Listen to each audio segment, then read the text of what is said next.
Jumbo, good people, welcome back to my YouTube channel. We are there.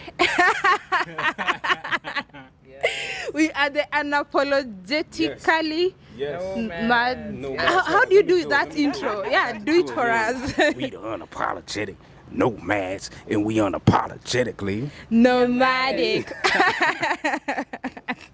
I love your intro. So a few months ago, I interviewed unapologetically nomadic.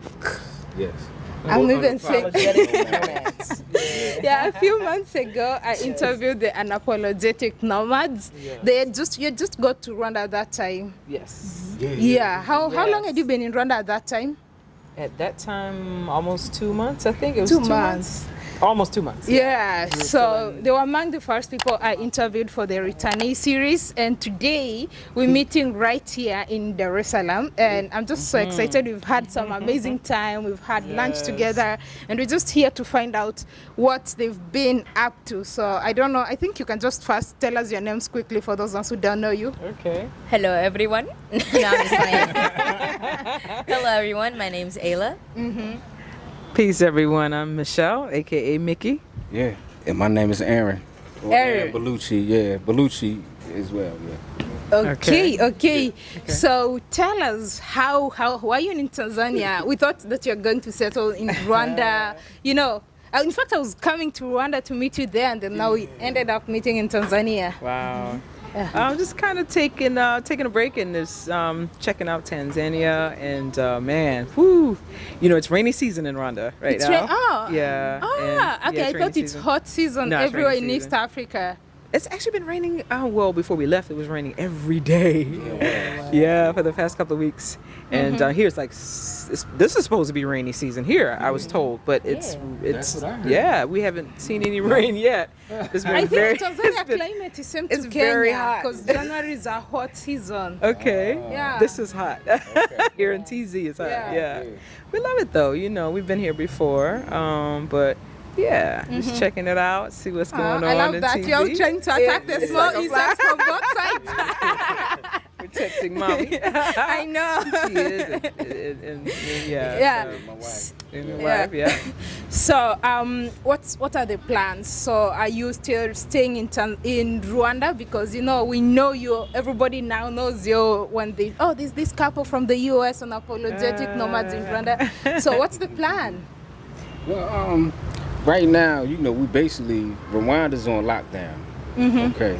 We're YouTubers, so our whole YouTube, unapologetic nomads, we travel. Being on lockdown is really detrimental to our channel, because we don't really do too many times where we just sit and talk in front of the camera. And doing that every day for 2 weeks is a lot. So we are out here, I wouldn't say vacationing, but really not, because we are doing business here as well. So the plan is to be here for right now, do the business we have to do, and once Rwanda opens up, then we go back. Okay. That's the plan. So what has changed since the last time we interviewed? What has changed? We settled into a home. Yeah. And purchased some land. Oh, you purchased some land? Where in Rwanda? Yeah, it's some in the south, and then a piece that's in Kigali. Oh, you purchased a piece in the south, and then which city in the south? Ooh, okay. It's a village. So how can you go back to your land that you can't? I know where it is, but it's I'm trying to remember the name of it. Oh my goodness. How can you say we have land that you don't know where? Look it up. Yeah. We know it's in the south. It's like an hour from Kigali. Yeah. How easy was it for you to, purchase land as non-citizens? It's very easy in Rwanda. They make the process real easy, real straightforward. It's easier than the U.S., to tell you the truth. Yeah, much easier. Much easier? It's easier than the U.S., yeah. So did you have to go through an agent? We actually purchased the land from the man who owned the land. Yeah, so we went straight to him. Then we went to the government office. And we went actually to the village chief. We did all of that, and we got it like that. Okay. Pretty easy process. So is it on freehold or lease? No, freehold. Freehold. You own it. You own the land. I got you. Come on. Yeah, you own A land. non-citizen can own freehold land in Rwanda? Say it again. Yes. Non-citizen, you can Yes. own freehold land. Absolutely. You won't have to renew after several You years. can look it up. No. Oh, I have a wow. land office and everything where you can go and research to make sure everything is legit and who it belongs to, if it's clear and everything. Yeah. Yeah. How expensive Very was it? organized. It was. We got 2 pieces of land. Now the land in Kigali was more expensive than the land in the south. Yeah. Yeah. Approximately how much does land in Kigali cost? In Kigali, it could be expensive depending on where you at. It could be Yeah. anywhere from 15 to 20 or on up. for like 15, an acre, 20,000 years and up. Yeah. for an acre, And in the villages down there, I'm really so much interested. In fact, this lady Visionary, I think you know her. Visionary, She's having some amazing project in the north. Yes. Yes. Musanze is That's gorgeous. Yeah, that place is so Gorgeous, beautiful. I'm gorgeous. just so excited. I would want to go and check it Yeah. out. Now, Yeah. those places might be a little pricey because of the what's there. You have the lakes, you have the volcanoes, and all of that. So But I- places like that. But I think you can find. Yeah, you can. Find, it's depending on where It's you all go. about who you yeah, ask and where who you go. know. Yeah, it's different. All right. places, I yeah. also know that you have you are setting up a restaurant. Tell Yeah. us about it. Well, the Vibe restaurant is. Let me let my wife talk. This is her. The vibe. Yeah. She's Vibe, the it's chef. just You the vibe. main chef? Are you the main chef I'm at not the a chef. restaurant? I'm a cook. You're but a cook. Okay. You know, this would be our first venture into this like restaurant. But we love food. We've always I'm a foodie, and we always love trying different cuisines from around the world. And one cuisine you just can't get away from is soul food, and that's our roots from back home. That's the kind of food that we cook. And so this restaurant, kind of like this opportunity fell in our lap. So we were partnering with local family, and we got the painting done, the logo, and Yeah, I've been ordered the following up. furniture Yeah. and things like that. But right now, because of the COVID measures and the lockdown, it's kind of impossible. Because before we left, I think, man, what was the curfew time? The curfew time was 7. 7. Yeah. It was Was it 8 8? or 8 or 6. No, I think Because I restaurants saw about had 6. 6. No, it was 6. The new one. The new one. The new one The I new think one was was like about 6. 6. Yeah. Yeah, and that's Okay, rough. yeah, Yeah, yeah. the new Yeah. one was 6. That's It right. was even earlier. It went up again. Man. And that's recently, yeah. So anyway, because of that, it's like kind of hard to, Yeah, to run a So restaurant. we gotta wait and see yeah. what happens before we push the button, you know, because So how long are you gonna be in Tanzania? we'll see. Nomads never know. We'll see. The next minute, I saw that time when you got to Tanzania, people were like, "You guys must be in West Africa." Just loving it right now. Just we'll see. So, how easy is it to travel, keeping in mind that you have a child? I know she. Do you think you're a child? I happen to be a teen. She's a teen. So, how easy is it to travel? Because when I check your platform, you guys are always traveling. So, I even understand. I don't even need to ask the name why unapologetic nomads. So, how easy is it to travel with a child? Is that supposed to be in schooling, and all that? Traveling is pretty easy. It's just with Ayla. It's just Ayla has to stay on her schoolwork. See what had happened. I find it funny. I'm working on it. I'm working on it. Yeah. 2 mics like a Yeah. celebrity. Yeah, Everybody wants- yeah. As long as we can keep her on her schoolwork, it's cool. Yeah. So you always have to follow up that she's done Yes. her class. Yes. Yeah. Yes. Are you a nice student? Or is she the one who's like, I've done that, and then when you check, you find that she's not done that? See, the thing is, we just gave Ayla back her phone. So I think right now, because I think her grades are slipping a little bit. Wow. So I think we might have to take her phone again. I don't think that's the case. I don't think that's the case. I don't think that's necessary. Okay. Okay, I'm working on it. Yeah. Yeah, she's doing good though. Her GPA has not dropped below a 3. What? 3 what? 5? You have at least a 3.5. I don't know. She lives at a 3.8 something. How many but- more years? Yeah, she's How many good. more years? 2, 2. because I'm going into 10. So then what does high school stop at? 12? Yes, Ayla. Yes, 2. 3. Yeah. Is 3 3? more. You just got 3 left. I'm 10, 11, 12. Yes. I'm almost done 9. I'm going into 10. So You're it's 2. 10, yeah. It's 2 years. You're in 10, so you got Well, you 2 gotta more do after. You gotta 10, still do 11, 11. 12. Yeah.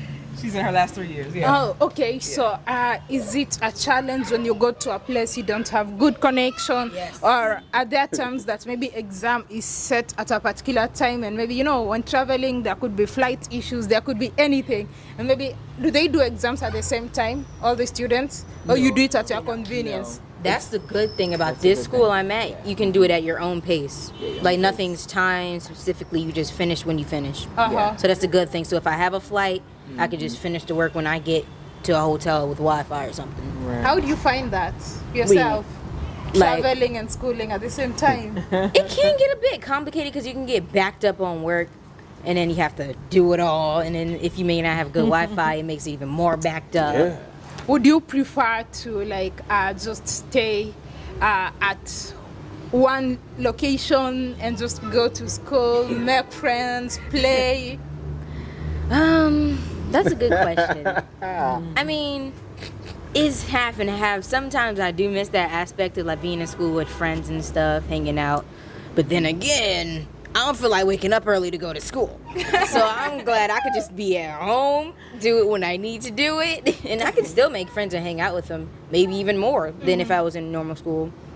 And then if there's like, what's the word? Recreational activities around, I can still go do those, sports, whatever it is, if the country provides that. Okay. Okay. What have you learned, or maybe anything that you can say your perspective has changed since you've been in Rwanda? I think for so long. Africa, I think this is the longest you've been in Africa. Yes. Yes. Yes. So, has your perspective on anything changed? What things have you learned that you didn't know? Like, just share your experiences, something interesting that you'd love us to hear. When we first got to Rwanda, I did not know that haggling, like with prices and things like that, was like actually a part of, I guess, African Lifestyle. culture. Yeah, it's African lifestyle. When you go to like a fruit stand or something, you haggle the price. Yeah. I did not know that.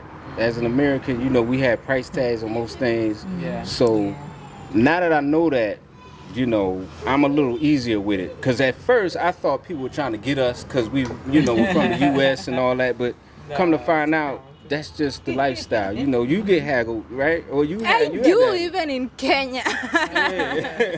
Like, as long as somebody knows that they can make profit, they'll sell you at a different price. And sometimes they'll be like, okay, it's cheap on the other side because maybe their sauce is different, my sauce is different, so I'm selling it based on my sauce. Yeah, so there's not really much in terms of regulation of prices. Yeah.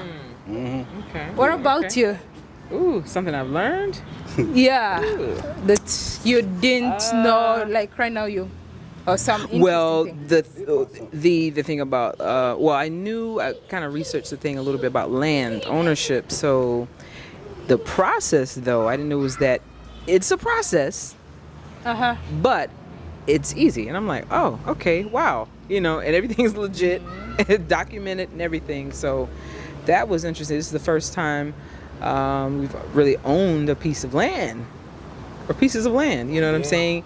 You know how hard it is to own land in the U.S.? Yeah, It is I atrocious. know. So how does it make you feels feel great. like a It made me- landowner? I'm like, are you kidding me? We just processed that. We just finished that. We did that. You know what I mean? It's exciting. It's very exciting. And I'm like, not only that, I'm like in my head, not only that, but you're on the continent of Africa. You have land, and it feels good. It feels really good. Yeah. So do you look at maybe someday acquiring citizenship in Rwanda? Because Because looks like that's where most of your investment hopefully interest I is think in. it's possible. Yeah, it's possible. Yeah. So it's possible. And yeah. You've done research on what the requirements and all that? Yes. Yes. How long? So basically, what does someone need to do in order to get citizenship? Well, the way they have written in the laws now that anybody who comes with talents and skills that are what's the word for it? Not Valuable. There you Yeah, go. That's my yeah, word. Valuable valuable. to the country that you're coming here to help build, and you have maybe whatever sector you're in. If you're coming, it's something that can help to build the country. Yeah, then you can apply. All right. Yeah. And you, have you learned anything? Like just in general. Yeah. I've learned Africa is definitely big. I mean, I already knew that, but it's crazy like how each country got its own weather. Like it's totally different. Yes. Like Rwanda right now it's cold, but now here it is hot. We're neighbors. Like yeah, and it's next door. It's just like wow. You prefer hot, cold? I personally prefer the cold, but like my favorite season is fall and winter. Why? I don't like sweating. I just can't stand sweating. It just annoys me. And my style of clothing leans more towards winter and fall type clothing, so. All right. So thank you so much. It's a pleasure meeting you. You guys are just so fun. I mean, from the first time we did the interview, I could feel the energy. So, like, I'm meeting you for the first time, but I don't feel uneasy. It doesn't feel uneasy. It's as if I already know you. Yeah, it does. Yeah, so it's been a pleasure. So go check out their YouTube channel.